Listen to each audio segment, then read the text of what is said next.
TikTokers Who Did Terrible Things Episode 1. Ana Abulaban, otherwise known as JinnKid. Creator class type, comedian. Specialty, sketch writing. Claim to fame, Skyrim in real life. So leading up to about midway through 2021, JinnKid had amassed almost 1 million followers over on TikTok, as well as a respectable 250,000 on Instagram, meaning that although yes, he was a prominent TikToker, people were going out of their way to follow him on other forms of social media as well. They actually did like him as a person, not just solely for the content he had been producing. And this is one of those things that a lot of creators do not have going for them and they do not understand. In essence, we see it happen time and time again over on TikTok. Some random person goes viral and they have absolutely no idea what to do when this happens. Shortly thereafter, you see a few posts of this person thinking they just became the next big influencer, and they start posting some off-the-wall shit and wonder why everyone left. But anyway, while JinnKid was most notably known for his Skyrim in real life series, a lot of his fans remember a time where the only thing he was posting were his Scarface impressions. In fact, these would also do extremely well. The kid would actually go on to produce this as a series and make it available for purchase. I mean, heck, if you look up his name on IMDb, these Scarface sketches he used to do are actually listed as a series. And it was through this, along with everything else he had been doing in the background, that Ali was able to accumulate a wealth of somewhere between $1 and $5 million.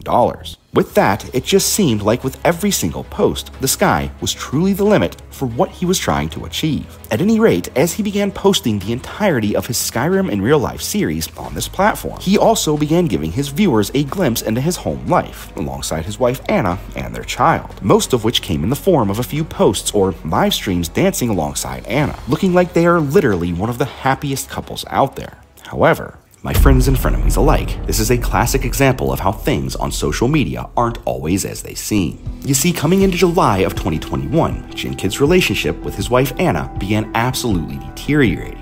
Arguments became all the more frequent, as did allegations of cheating brought up by both parties. Well, those arguments slowly escalated to the point San Diego PD was called out a total of 9 times in the upcoming months. But if we fast forward to about midway through September of that same year, Ana ran out of the apartment and went across the hall to her neighbors, stating JinnKid had just physically abused her and taken her phone. And while police did end up coming out that night, no charges were filed by Ana or the state. However, just 1 month later, their relationship would finish for good. October 18th, 2021, police were called out one final time where Ali was hit with a restraining order, and it was at that point he was forced to leave the apartment. So he got himself a hotel room, and over the days that followed, he began stalking Ana, showing up in random places while she was out and about with her friends. But then, on the morning of October 21st, so just 4 days after he was kicked out, Ali let himself into the apartment using a spare key he had never turned in. He then vandalized a few of Ana's belongings, and it was also at this time he installed a listening app or spy app on his daughter's iPad. Well, just a few hours later, one new notification: audio detected. JinnKid was sitting alone in that hotel room as his worst fears were realized. Ana could be heard laughing and giggling alongside another male as R&B music began playing in the background. It was in that very moment he stated it felt as if he had become a passenger within his own body. Regardless, he grabbed a firearm, jumped in his car, and began making his way towards that apartment. And when he arrived, he left the engine running and then made his way upstairs. He opened up that door and immediately noticed Ana was curled up on the couch next to a guy named Ray. His rage became ever more prominent as he noticed Ray's feet were propped up on a coffee table that he'd paid for with his arm wrapped around Ana. Then it happened. Ali fired 3 rounds into Ray before turning towards Ana, taking her life as well. He was apprehended just a few hours later during a traffic stop after he had picked up his daughter from school. And although he has pled not guilty to 2 counts of murder in the first degree, he has yet to be sentenced. He was supposed to appear in court back in September of this year, but as of right now, there is no record of that appearance. At any rate, I leave you with this.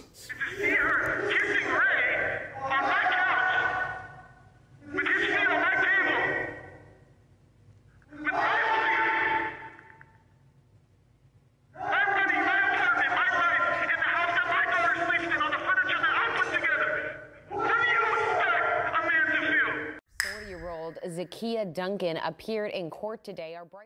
So this next one is yet another example of how things on social media aren't always as they seem. A statement which rings true more often than not, as is the case for one mother in particular. You see, as an influencer, it appeared she had it all. The perfect house, a happy family, nice cars. In essence, she was living the American dream. But little did anyone know, behind those carefully curated videos, something sinister had been going on. The actions of this mother were found to be so vile and so disturbing, the backstory behind this TikToker quickly became known as the Texas House of Horrors. Without further ado, let's talk about some TikTokers who did terrible things. Zaikiya Duncan, otherwise known as Zaikiya Duncan 5. Creator class type, mom talk. Specialty, dancing with my children. Claim to fame, the Texas House of Horrors. So leading up to October of 2022, Zaikiya had been posting on TikTok for the better part of the past year. And throughout her time on that platform, most of her content involved herself having these fun little family moments dancing alongside her children. And in literally every single one of those videos, it just seemed like they were truly one of the happiest families out there. However, off camera, for two children in particular, things had quite literally been hell for an extremely long time. Now, to truly understand the gravity of what this mother had been doing, we gotta take things back over a decade to 2012. Zaikiya, the then mother of three, had been living alongside her boyfriend, Nicholas Menina, in Louisiana. And one day, police were notified about a child that had been dropped off to school with substantial burns all over the lower half of his body, as in from the waist down to his toes and everything in between, which is synonymous with being dunked in piping hot water. This would turn out to be no other than the TikToker's son, and it was at this point that child was taken to the hospital to receive treatment while police went on over to Zaikiya's house. And here's where things get a whole lot worse. When they knocked on the door, they could hear the sound of a baby crying out, but no one came. As this crying continued and no other movement could be heard within the house, the situation was classified as an emergency and they forced entry. Now when they walked inside, they noticed a baby girl had been left there all alone. Even more heartbreaking, hands and feet bound with duct tape, placed in extremely tight clothing. It's important to note, this baby has a twin brother, who, whether was with Zaikiya or his father at the time, we don't really know. Regardless, what is clear is that on that same day, both twins were taken into protective custody due to the fact substantial bruising was found all over them. Zaikiya would later confess to various forms of abuse that she had been putting them through. And while she, along with Nicholas, were charged with 1 count of child abuse apiece, both children were placed back into her care within just a couple of months. So remember, that was instance number 1 in 2012. But if we fast forward all the way up to 2019, Zaikiya, still living in Louisiana, has since parted ways with Nicholas and is now a mother of 8. She'd also began dating a guy by the name of Jova Terrell, but in October of 2019, she was charged with 1 count of child neglect after straight up deserting her oldest child. And seeing as this child was still a minor, police could not elaborate on the case, and therefore it was unclear whether or not that child was placed into protective care. However, if we once again fast forward, this time to September of 2022, Jova and Zaikiya, along with 7 of her children, relocated to Cypress, Texas. This is when she began posting way more frequently. However, only 5 of those children were ever shown on camera. And while yes, there could be a totally rational explanation for this, the reality was just so much more disturbing than anyone could have imagined. Roughly 1 month after moving to Cypress, 2 teens, a boy and a girl, could be seen wandering around their neighborhood, knocking on doors and begging for help. Now this was just after 5 a.m., and at around 5:45, a woman finally allowed them into their home. She immediately locked the door and called the police. But as they're sitting there waiting, this woman noticed both children were extremely malnourished. In addition to this, one of them wasn't even wearing real clothing. She was actually wearing a grocery bag as a t-shirt. More so, she was so thin that it actually fit loosely around her. So this woman began feeding them. Anything they wanted, she was dishing it out. A few minutes later, she noticed both teens not only had small burns and scars all over their bodies, but that they also had extremely terrible and fresh scarring around both their wrists. When asked what it was they had been through, the girl took out a pair of handcuffs, placed them on the counter, and opened up about everything. Turns out, Zaikiya had been holding them captive for years, and when the family moved to Cypress, they were immediately handcuffed to a metal bar and locked inside the laundry room, their feet bound, unallowed out for any reason whatsoever, not even to use the bathroom. So she gave them a bucket. If they wanted to take a bath, they were given dirty mop water, all the while barely feeding them enough to survive. And to be quite honest with you, this is only scratching the surface. You see, on several occasions, she had forced them to eat or drink corrosive substances such as bleach and even drain cleaner. Under the rare circumstance they had too much energy from being locked up 24/7, Zaikiya would order them to take copious amounts of Benadryl. And to really put this into perspective for you, in one of these instances, the boy was made to take over 20 tablets, which caused him to have a seizure, and he was not given medical attention. If that is not the literal face of evil, I don't know what is. Before police could even make it over to their home and knock on that door, Zaikiya Jova and the remaining 5 children had packed up and began making the drive back to Louisiana, leaving them behind. The pair would be arrested just a few days later during a traffic stop near LSU. Since then, they have been extradited back to Texas, where they were initially held on a $1 million bond apiece. However, as more and more of the details that I just shared with you began to emerge, that amount was pushed all the way up to $4.5 million. As for the remaining children, some were placed with immediate family, and some were placed into the care of CPS. And as of this time, neither Jova nor Zaikiya have been sentenced. Alright, so we just talked about 2 fairly heavy incidents, and while this next one is still considered to be terrible by many, it is obviously much lighter. That being said, I'm not gonna lie to you, there's still kind of like a 50-50 split as to whether or not that's the case. And I'd just like to remind you that people can make their way onto this list doing something that is considered to be terrible, yet they may not be a terrible person, if that makes sense. Alright, let's get into it. Marissa Cloutier, otherwise known as DigitalPrincxss. Creator class type, gamer girl. Specialty, all things Pokemon. Claim to fame, the following incident. Well, leading up to October of 2020, DigitalPrincxss, formerly known as PokePrincess, had accumulated almost 2 million followers on TikTok, with a fairly respectable 250,000 on Instagram. In addition to this, around this time she was also a rather popular Twitch streamer. This is mainly due to what some people are saying is an over-infatuation with all things Pokemon. But the reason we stated prior to October is because this was the first time Marissa would enter the spotlight due to a controversy. That being, in those last few months leading up to that point, Marissa opened up her very first merch store, and on literally every single one of her products, the name Poke was written somewhere on them. So Nintendo, being the calm-loving giant they always are in these situations, they told her, look, this is completely fine, just keep running your business as usual and bringing in all that cash. Not at all. As a matter of fact, they would hand out a very swift cease and desist while making her pay back all the money she had made on her merch store. Now we can argue about business ethics all night and day, and I'm not going to give her much, but I will say this in her defense. I firmly believe she handled the lawsuit as best she could. Reason being, she made several posts acknowledging her actions, while at the same time reminding her community to not lash out at Nintendo. It was also around this time she changed her online name to DigitalPrincxss, and while many believe this marked the end of her career, this couldn't be further from the truth. I mean, she continued to rise in popularity from about 1.2 million followers just prior to peaking out at around 2 million. Which brings us to almost 1 year later on the dot. You see, one night in October of 2021, Fort Myers police responded to a phone call regarding a young child wandering around a neighborhood unattended, calling out for his mother. Upon locating this child, it was quickly determined he belonged to no other than the TikToker herself. So they head on over to her house and knock on the door, but no Marissa. And seeing as this is classified as an emergency situation, they had probable cause to enter her home. It was at this point they would spend the next hour attempting to reach out to Marissa on her cell phone. And when she finally answered at around midnight, Marissa told them that she was sorry and that she'd be home within 10 minutes. But get this, when Marissa got out of the car, she showed them a bottle of laundry detergent. Marissa then stated she had just gone out to purchase it in order to do some laundry. However, law enforcement would take note of a couple of things. 1. The detergent had already been opened. 2. It was half empty. 3. She had no receipt, which, yeah, this could be explained these days as not everyone gets a receipt. But 4. She had a face full of makeup, she was all jewelried up, wearing a black mini dress not inducive of someone who was just running a late night errand. It was at this point she was placed under arrest, but just after bailing herself out, Marissa posted a video explaining that she had left her son in the care of another individual within that neighborhood, and that the individual in question was to blame. But when all of the information I just gave you became public, she immediately deleted the video and began to embrace the controversial spotlight.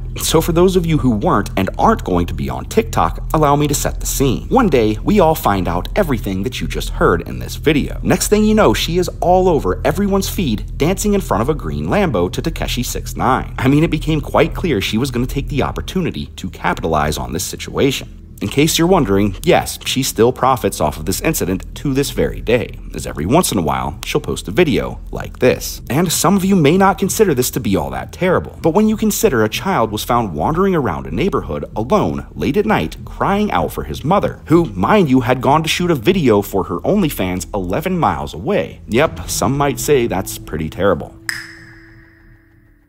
This last one depicts one TikToker's journey from heartbreak to justice and the absolute insanity that followed. More so, this is one of those stories that would eventually lead to a disturbing glorification of one of the most iconic crimes ever committed by a TikToker. Let's talk about Yuka Takaoka, creator class type, cosplayer, specialty, all things anime, claim to fame, the too beautiful criminal, or yandere in real life. Alright, so for those of you who don't know, yandere is a Japanese term usually used in the world of anime. It often refers to a sweet, caring, or innocent character that displays a violent and psychotic level of devotion to another after some sort of betrayal. Nevertheless, this story really and truly takes us back to 2018. The then 20-year-old TikToker had been working at a women's hostess club located in Tokyo. Essentially, this is a type of nightclub that employs women only. Reason being, their job consists of purely catering to men who are seeking out an experience or some sort of companionship from a woman. Likewise, they also have host clubs. These employ men for the purpose of catering to women. With that in mind, it was at Yuka's place of work she met a guy by the name of Phoenix Luna,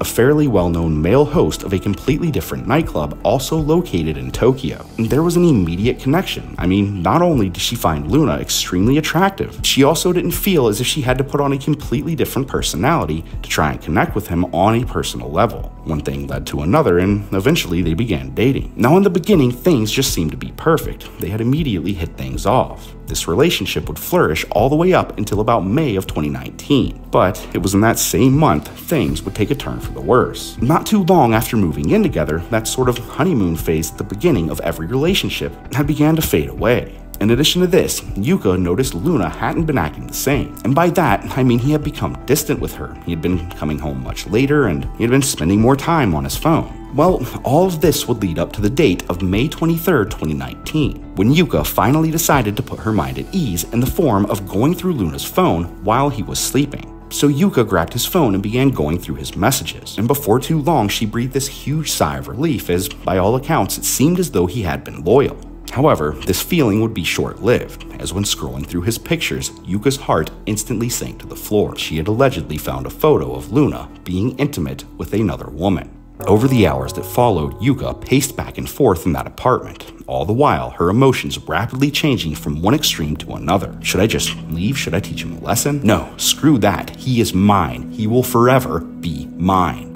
Then it happened. Yuka walked into the kitchen, grabbed a knife, then walked back over to Luna, where she would plunge it directly into his abdomen as hard as she possibly could. Luna then sprang out of bed, his adrenaline going into overdrive as he stumbles around trying to figure out what in the world has just happened. When he finally came to, he shoved Yuka aside and began making a mad dash out of the apartment towards the elevators. However, in the process, he has ran into a major problem. Luna had sustained so much damage, his adrenaline had worn off before he could even make it, and although he was able to press the button, Yuka caught up to him as he lay there pleading for his life. And for whatever reason, it was in that moment, Yuka had a change of heart. She helped him onto the elevator and they both rode down to the lobby, completely covered in red. She then helped him out of the elevator, propped him up against a wall, lit up a smoke, sat down next to him, and waited on the police to arrive. It was there a series of now viral photographs were taken of Yuka, smiling and laughing maniacally. Before too long, this story went viral, dubbed Yandere in real life, or the too beautiful criminal. Now, Luka's injuries were so severe he actually ended up slipping into a coma for quite a few days, but against all odds, he would make a full recovery. Just a few months later, he would officially accept a formal apology from Yuka in the form of about $40,000. As for Yuka, she would be sentenced to a total of 4 years for her actions, meaning she is due to be released before the end of this year.